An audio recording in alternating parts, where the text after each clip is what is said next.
It's time to build your campus ministry game plan. And like all good athletes and coaches, let's begin with the end in mind. So what is it that we want to have at the end of this? We want to have a plan that is God-inspired, first off. We want it to operate off of the persons of peace principle. Let's begin with the open doors we already have. We want it to make disciples who make disciples, this E3 strategy that FCA has put out. I want it to be sustainable, something I can keep working and not give up on or get distracted by. And lastly, something I can communicate very clearly and succinctly to key stakeholders. You've probably already done my ministry game plan with your supervisor in August. And so this is not to replace that, but rather to, with those principles I just laid out, help you practically and tangibly get from point A to point B. How do you get there? And how do you articulate it to other people? But first, we want it to be God-inspired. So let's ask, what inspires God? Well, Jesus told a parable about 3 servants who were given some money when their master went off. And when he came back, he wanted to know how it went for them. And for the first 2 guys, he said, "Well done, good and faithful servant."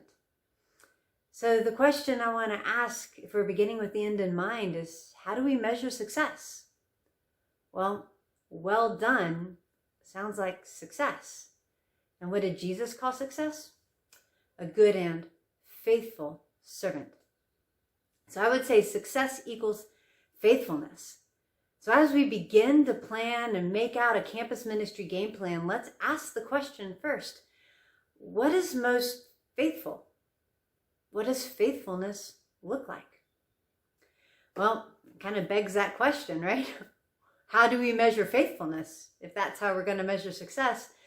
Well, Jesus told another parable about a man who built his house on a rock and another man who built his house on the sand. And when the rain came, the house on the rock stood, the house on the sand collapsed. And Jesus said, "Whoever hears these words of mine and puts them into action is like the man who built his house on the rock."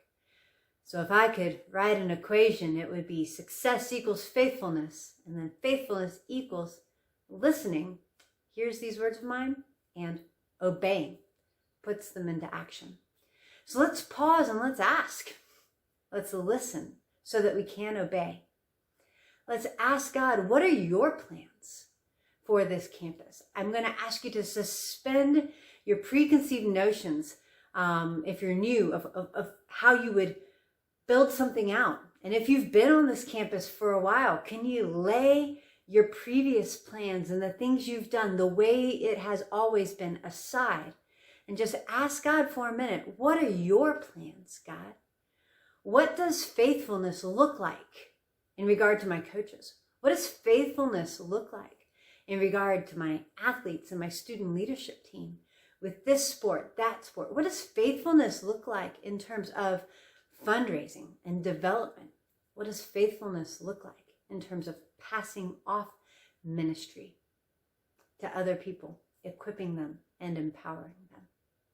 So pause, take a moment, pray, ask the Lord, and write it down. What does faithfulness look like? Because that is what inspires God.